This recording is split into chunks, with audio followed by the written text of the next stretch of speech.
So we'll move on to the troubleshooting. These are a few questions that we get asked. The first one, believe it or not, was a phone call we received yesterday. Sorry, no, 2 days ago. I have a machine and, no, it wasn't that one, sorry. It was my machine isn't working and I've plugged it in. So we were on the telephone and we said, are you sure you've plugged it in right at the back? Yeah, absolutely. The lead keeps coming loose and keeps falling out. We said, right, okay, I've never come across that before, but are you sure you have plugged it in properly? Absolutely. So it was an ultimaker. We referred him to the manufacturer and we got the comments about working out of the box, and we were looking to exchange the machine for the company.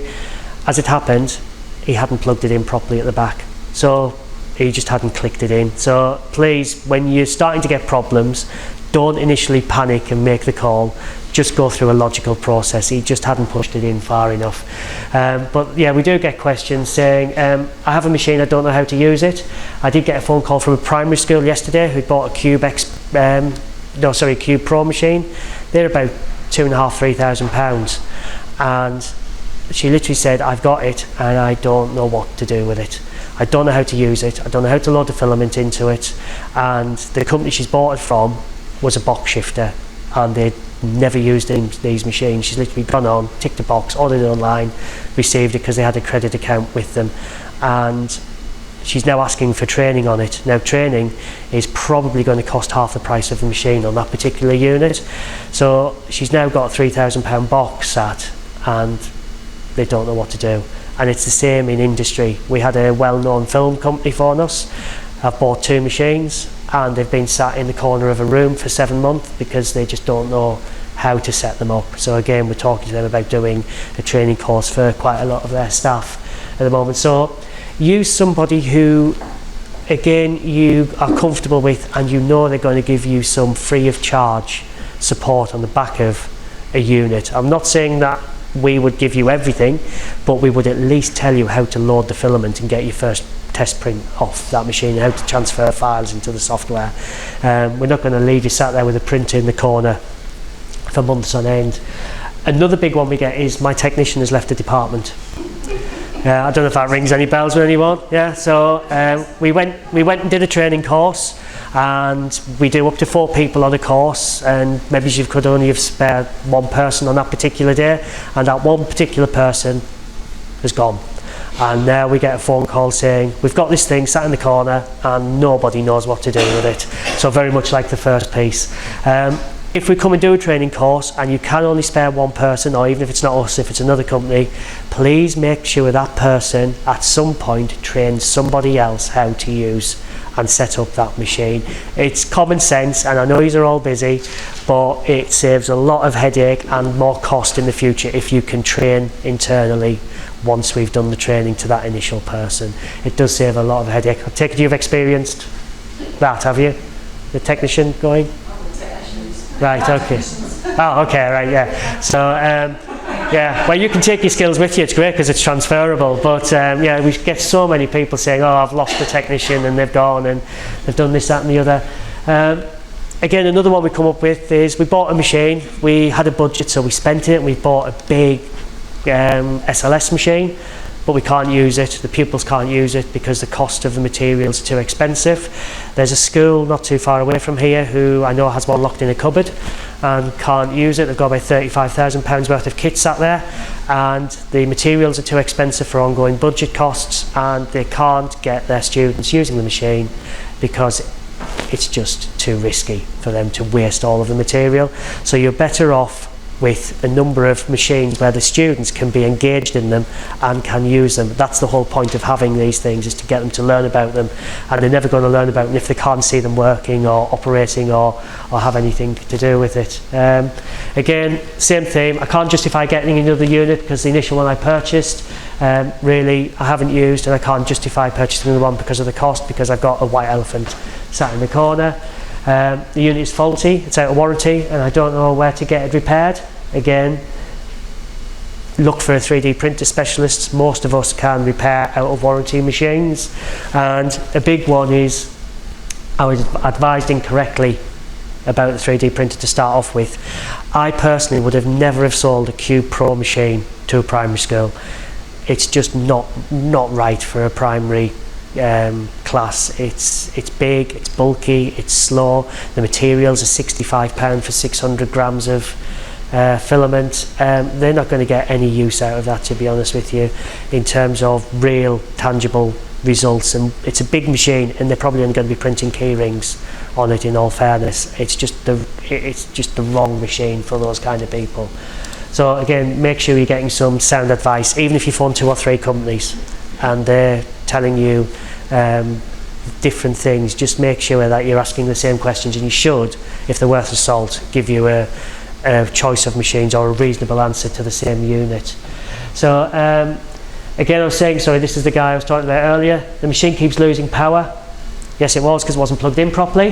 The print is not adhering to the print bed. Again, this is a massive subject, and this is one we get a lot of phone calls from. It does depend on your technology. If you're using PLA material, which is plant extract, cornstarch or tapioca, it needs, most of the machines have a cold print bed for that, and they are smooth, so you either need to use a glue stick or you need to use blue tape on the print bed.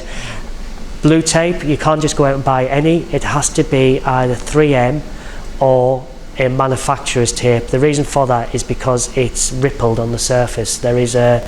It's granular, whereas some of the other cheap masking tapes are very smooth, and your print just continues to slide around that.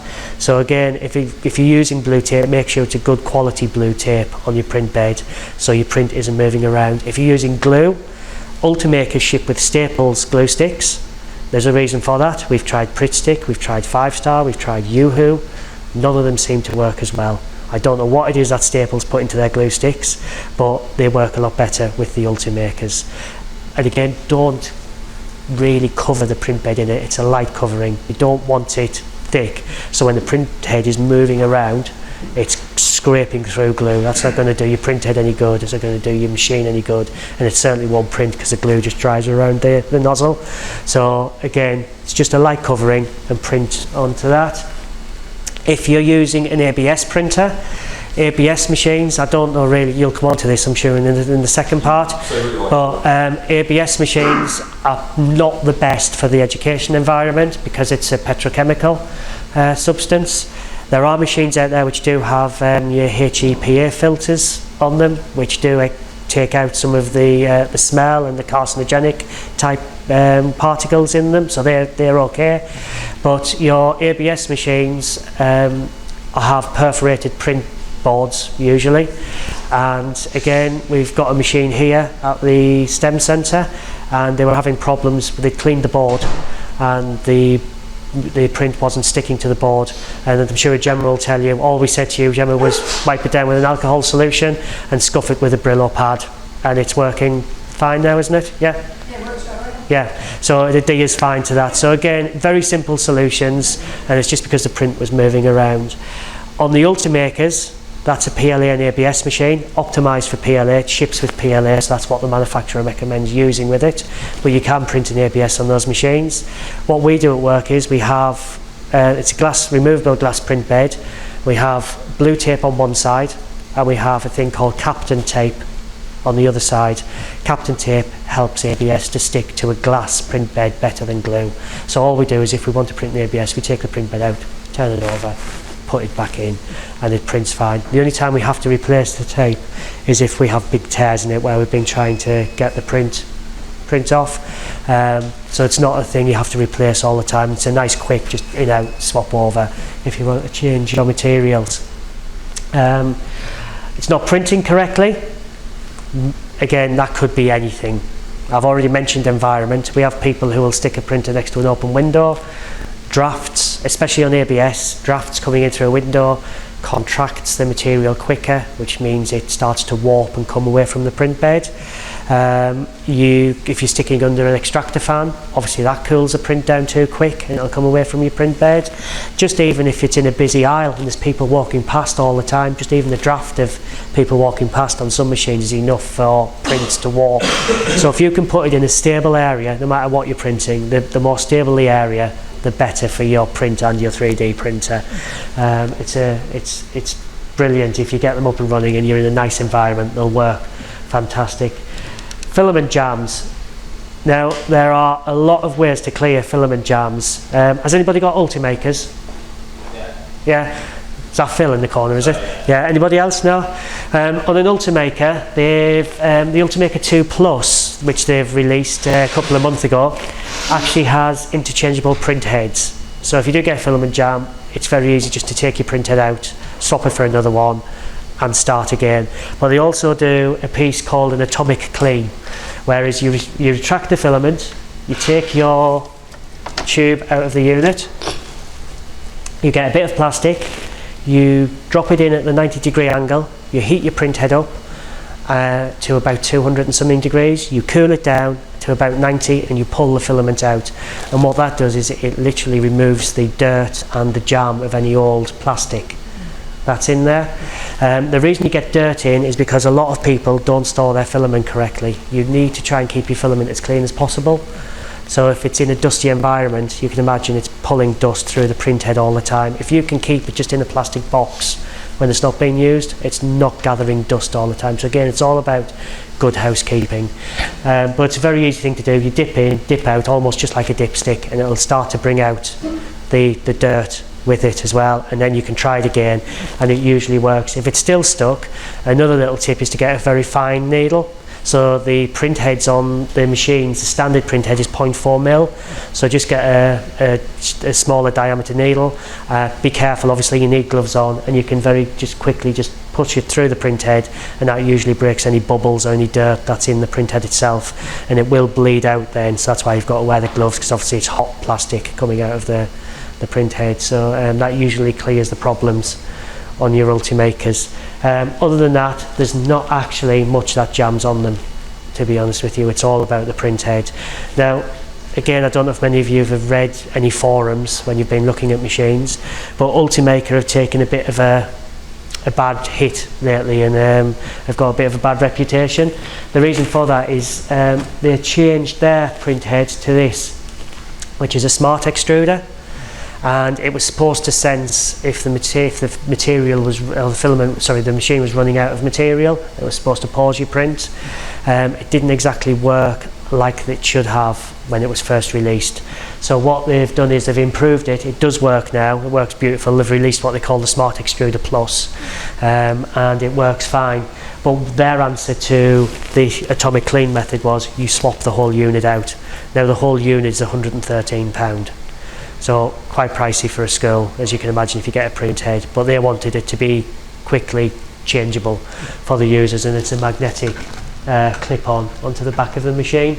But to be honest with you, it works. But the 2 and 2X machines, which are still available, are the same print head type as this, but you can't screw them in and out. So again, it will be a needle up through that if anybody's got that sort of unit. There are another number of tips and tricks with other manufacturers and other machines. Some manufacturers will let you change your print heads. The Cora let you do that, yeah? Because I know you've shown that yesterday, didn't you? Yeah, Cora let you do that. The Flash Forge, is he there? Is Phil there? Has he gone? Has he disappeared? Does a Flash Forge let you change the print heads, Phil? Got an MK10, just unscrew the nozzle. Right, okay, so, yeah. So more and more of them are going that way, where you can just change your nozzle out if you get any sort of filament jams on that. Another thing we get is, again, going back to it's not printing correctly, the software, the slicing software.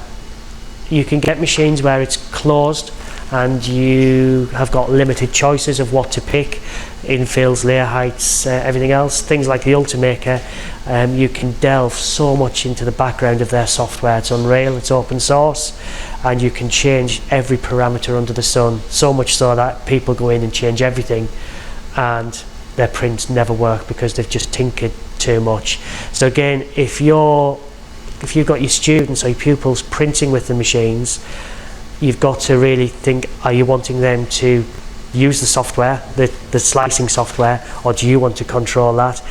You can set it so it's just a quick print on the Ultimakers, or you can go into the advanced settings. So again, you need to decide what you want to do with that. But some people change them beyond belief, just having a play with the machine, and their prints end up just like a ball of spaghetti, and they wonder why it's gone wrong, and then we get a phone call, and then when you ask them what are they printing, what are the settings are they using.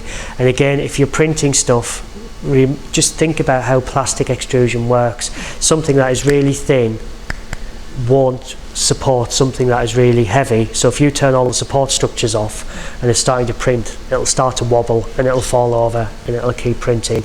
So you need to turn on support structures around anything that has got a heavier top most of the time, so you can then get the print correct, so it adheres correctly to the print bed. Bringing me on to that, I can't remove the support structure. Again, this mostly refers to people who have Ultimakers. You can change the support structure to grid or lines.